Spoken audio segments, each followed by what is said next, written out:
তোদের মতো বয়সে বাইরে কাজও করেছি, দুটো বাচ্চাও সামলেছি, এদিকে শ্বশুর শাশুড়িকেও দেখেছি, সংসারও করেছি।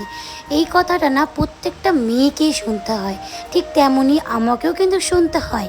সারা বুঝতে পারে না একটা বাচ্চা সামলানো আজকালকার দিনেরটাও টাউনে এই চারটা দেওয়ালের মধ্যে কতটা কঠিন।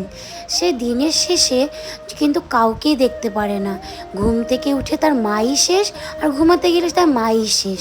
কারণ তার বাবা সারাদিন অফিসেই থাকে, যখন ছুটি থাকে সে হয়তো বাড়িতে থাকে ঠিকই, কিন্তু সে তার কাজে ব্যস্ত থাকে।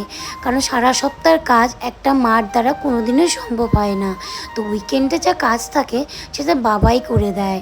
তো মা যতটা পারে করে, কিন্তু বাবাটাও যতটা পারে করার চেষ্টা করে।